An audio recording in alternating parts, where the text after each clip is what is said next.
Bismillahirrahmanirrahim. Dear students, Assalamu alaikum. Today we are going to start new chapter 22nd of class second year. सबसे पहले हम इसके introductory page पे कुछ जो बेसिक टर्म्स हैं उनकी बात करते हैं. First of all gene. हम जीन को मुख्तलिफ तरीकों से डिफाइन करते आ रहे हैं. कभी हमने ये कहा कि gene is a unit of biological information. कभी हमने कहा gene is a part of DNA. कभी हमने कहा gene is a unit of heredity. Gene is a unit of inheritance. और फिर हमने ये भी पढ़ा कि gene is a sequence of basis, is a sequence of nucleotide which control a unit function. गर्ज के हम मुख्तलिफ तरीकों से जीन को डिफाइन करते हैं. हमारी बुक वाले ने जिस तरह से लिखा है,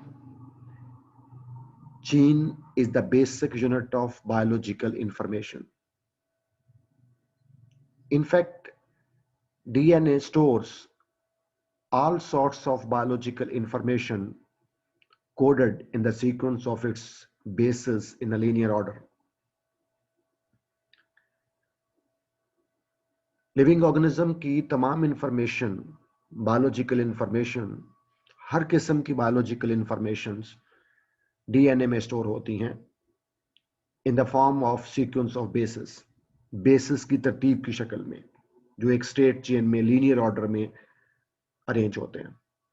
तो जीन क्योंकि डीएनए का पार्ट होता है, इसलिए genes are actually the parts of DNA comprising its base sequences. क्योंकि डीएनए बेसिस का बना हुआ है. डीएनए तमाम इंफॉर्मेशन को बेसिस की तरतीब की शक्ल में स्टोर करता है, सीक्वेंस ऑफ बेसिस की शक्ल में स्टोर करता है.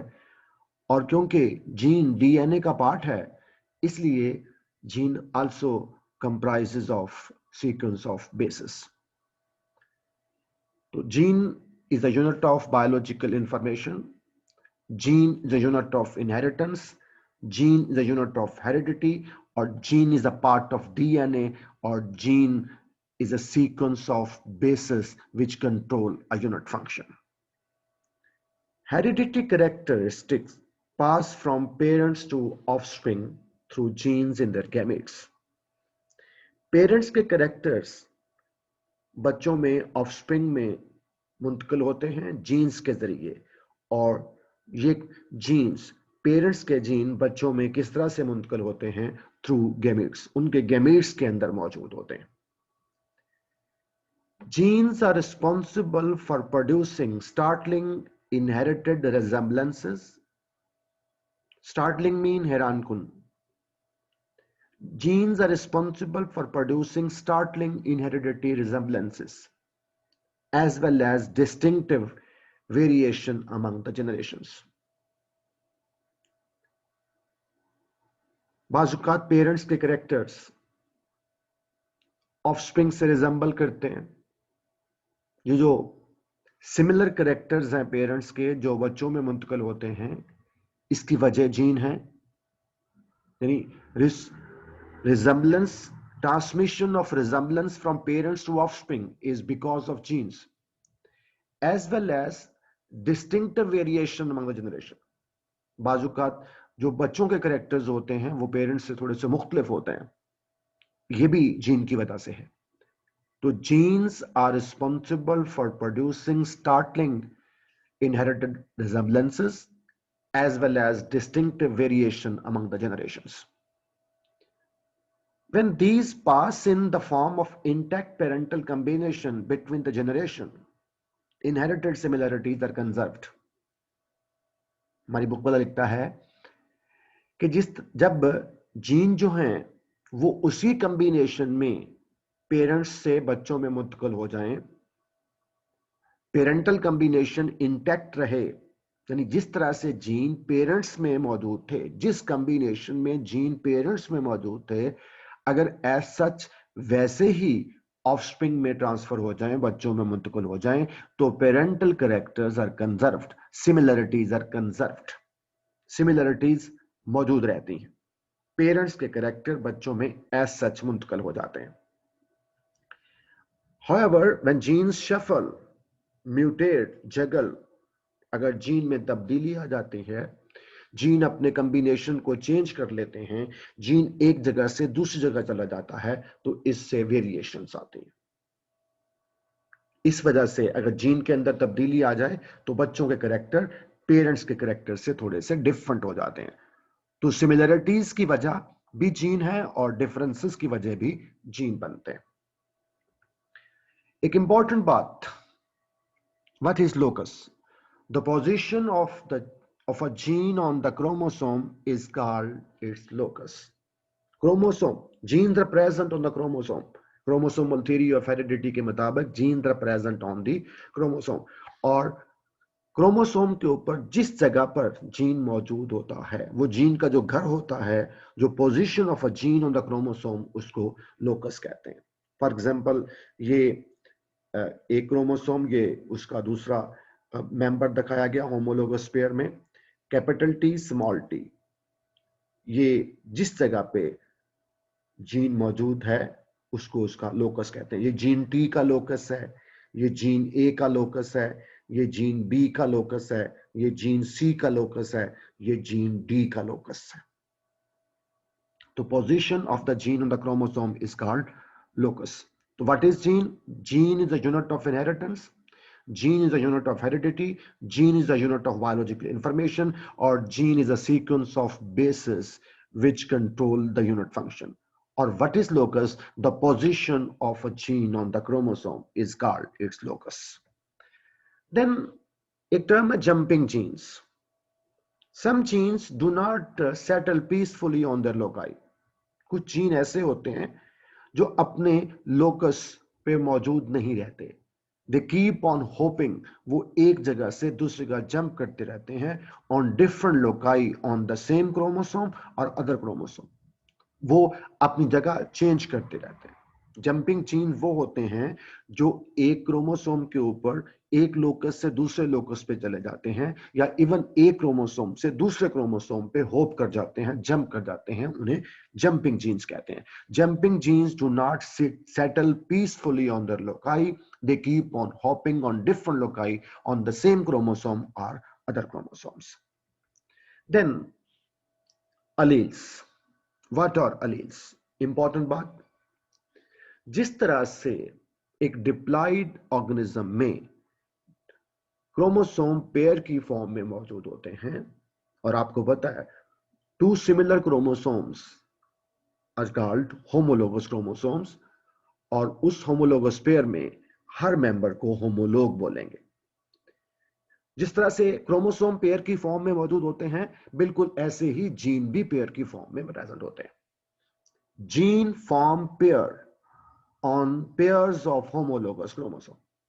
होमोलोगस क्रोमोसोम के ऊपर जीन पेयर की फॉर्म में मौजूद होते हैं। One member of a gene pair is located on one homolog and the other member on the other homolog, और partner of a gene pair are called allele. ये दो क्रोमोसोम, टू सिमिलर क्रोमोसोम दिखाए गए हैं, एक ये वाला और एक ये वाला। This is homologous pair. इसमें से एक मेंबर को होमोलोग बोलेंगे। ये एक होमोलोग है, ये दूसरा होमोलोग, और two similar chromosome are called homologous pair. इसमें अगर देखें, कैपिटल टी स्मॉल टी, या small A capital A, capital B capital B, capital C small D small D, ये capital B, this is a gene pair, और इसमें से एक B जो है ये अलील कहलाता है, और दूसरा अलील बी, दूसरा बी भी अलील है। तो बी एक जीन पेयर है, और उसमें से एक बी जो है वो अलील है। तो member of a gene pair is called allele. उस जीन पेयर में एक मेंबर एक होमोलोग पे होगा, जैसे कैपिटल बी एक होमोलॉग पे है, दूसरा कैपिटल बी दूसरे होमोलॉग पे। और अगर हम कैपिटल टी स्मॉल टी की बात करें तो कैपिटल टी स्मॉल टी जो है ये भी अलील हैं, एक दूसरे के अलील, एक ही जीन के दो अलील। तो हमने जैसे एक बात की कि जिस तरह से क्रोमोसोम पेयर की फॉर्म में मौजूद होते हैं, gene also occur in the form of pair, और member of a gene pair is called allele. Partner of a gene pair are called alleles. Of the two member of a gene pair, one member is present on one homolog and other member is present on the other homolog. जिस तरह से chromosome pair की form में होते हैं, gene का भी pair होता है, और जीन के पेयर में हर मेंबर को अलील कहेंगे। एक अलील एक होमोलॉग पे होगा और दूसरा अलील दूसरे होमोलॉग पे बिल्कुल उसी लोकाई के ऊपर मौजूद होता है। Each allele of a gene pair occupy the same gene locus on its respective homolog. क्या मतलब इसका? कैपिटल टी स्मॉल टी ये एक जीन के दो अलील हैं। जिस लोकस पे ऊपर कैपिटल टी है बिल्कुल उसी लोकस पे स्मॉल टी होगा। ये नहीं है कि कैपिटल टी यहां पे है और स्मॉल टी दूसरे क्रोमोसोम के ऊपर यहां पे यहां पे यहां पे, नहीं, उसी लोकस के ऊपर मौजूद होता है। इसलिए उसने लिखा each Aleel of a gene pair occupy the same gene locus on its respective homolog. Both allele on one locus may be identical or different from each other. एक जीन के दोनों अलील बिल्कुल एक जैसे हो सकते हैं, जैसे कैपिटल डी कैपिटल बी, ये बिल्कुल आइडेंटिकल अलील हैं, एक जीन के दोनों अलील आइडेंटिकल हैं, ऐसे जीन को होमोजाइगस कहेंगे। और ये दोनों अलील होमोजाइगस हैं, होमोजाइगस जीन होमोजाइगस अलील। अगर एक जीन के दोनों अलील आइडेंटिकल हों तो वो जीन होमोजाइगस कहलाता है। और अगर एक जीन के दोनों अलील स्लाइटली डिफरेंट हो, कैपिटल टी स्मॉल टी थोड़ा सा एक दूसरे से डिफरेंट है, तो ये डिफरेंट अलील्स हैं, ये हेटेरोजाइगस जीन कहलाएगा। एक डोमिनेंट अलील का कॉन्सेप्ट है, रिसेसिव अलील का कॉन्सेप्ट, वो हम आगे जाकर थोड़ी सी बात करेंगे। एक चीज होती है trait, any character which is genetically controlled. कोई भी कैरेक्टर जिसको जीन कंट्रोल करते हैं उसको ट्रेट कहा जाता है। और एक टर्म है phenotype, physical appearance of a trait. एक कैरेक्टर एक ट्रेट किस तरह सा नजर आता है, ये उसकी फिनोटाइप कहलाती है। Phenotype is the form of appearance of a trait. और एक टर्म है genotype, genotype is the genetic complement the gene in individual for a particular trait. एक इंडिविजुअल में एक ट्रेट के लिए जो जीन कंटेंट होगा वो उसका जीनोटाइप कहलाएगा। इन तीनों टर्म्स को, ट्रेट, फिनोटाइप, जीनोटाइप को हम समझते हैं। देखें, ट्रेट, सीड शेप एक ट्रेट है। जैसे मैंने कहा कि any character which is genetically controlled उसको ट्रेट कहेंगे, तो सीड शेप जो है वो एक ट्रेट है, एक कैरेक्टर है। और seed shape may be round और रिंकल्ड। सीड की शेप राउंड भी हो सकती है, सीड की शेप रिंकल्ड भी हो सकती है। ये सीड की सीड शेप की फिजिकल अपीयरेंस है। सीड शेप की physical appearance round and wrinkled, ये उसकी फिनोटाइप कहलाएगी। तो physical appearance of a trait is called phenotype. और जो एक ट्रेट के लिए एक इंडिविजुअल के अंदर जो जीन होते हैं, gene content of a individual for a particular trait, total genetic complement of individual for a particular trait, एक खास ट्रेट के लिए एक इंडिविजुअल में जो जीन कंटेंट होता है वो उसका जीनोटाइप कहलाता है। अगर हम राउंड को कैपिटल आर से जाहिर करें और रिंकल्ड को स्मॉल आर से जाहिर करें तो सीड शेप की जो पॉसिबल जीनोटाइप हो सकती हैं, कैपिटल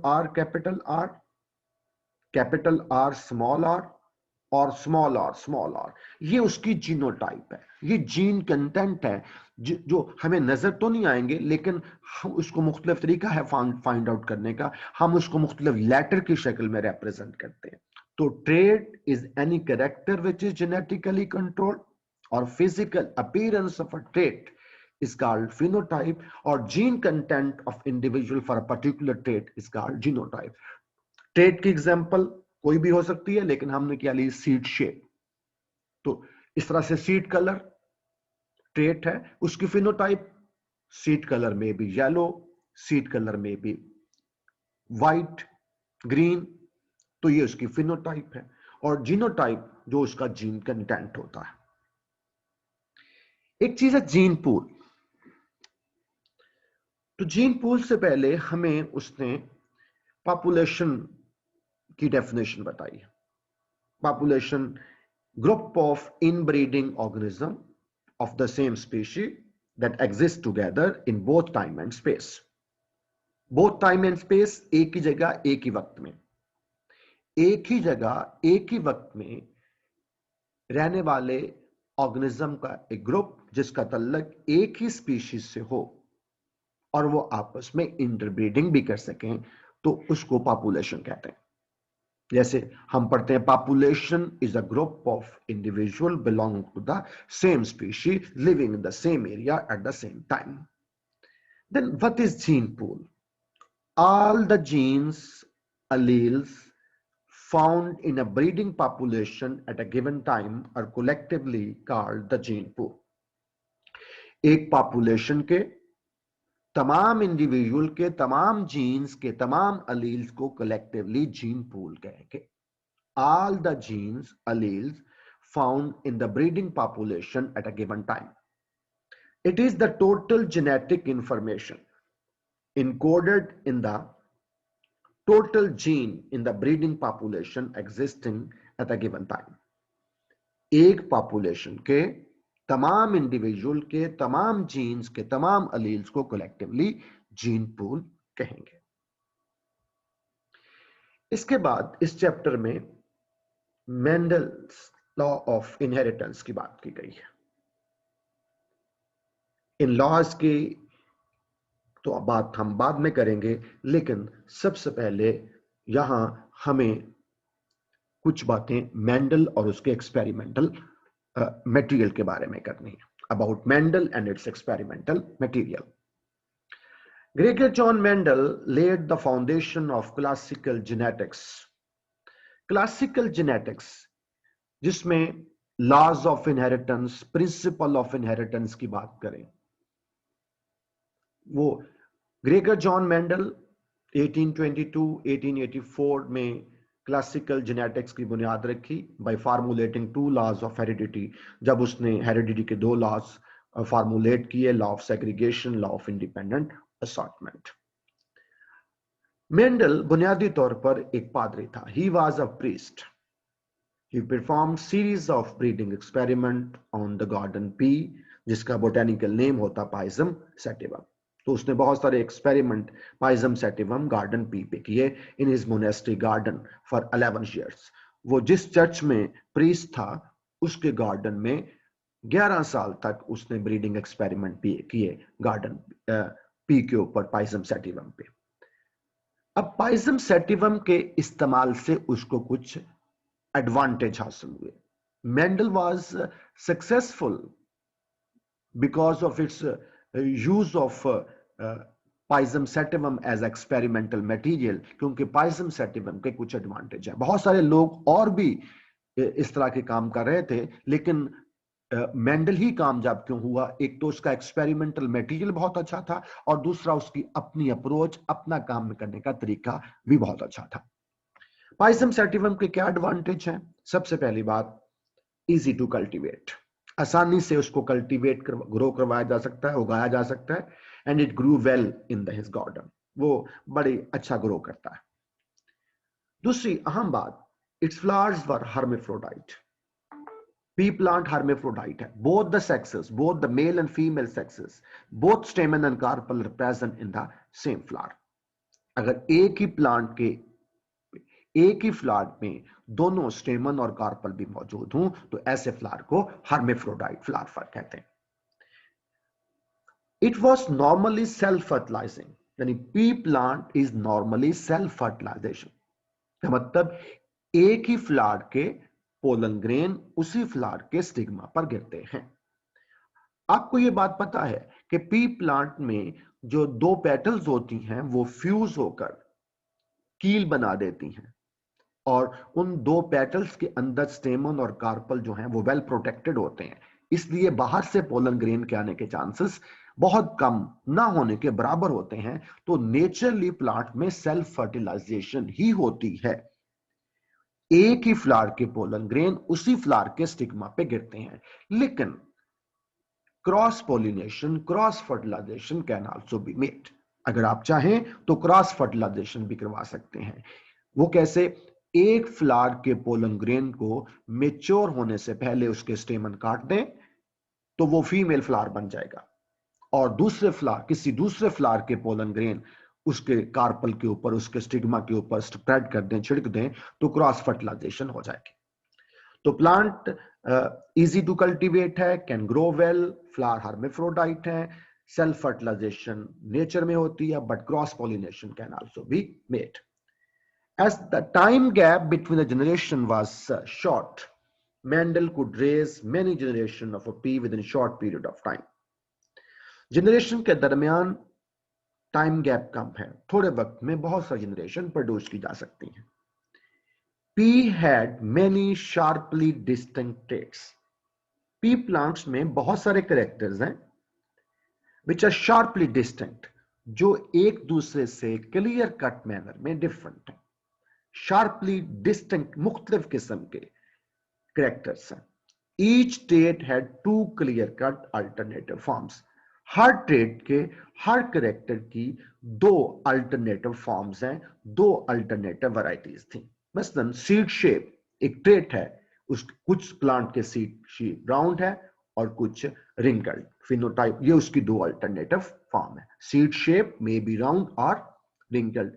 इसी तरीके से plant height was either tall और शॉर्ट।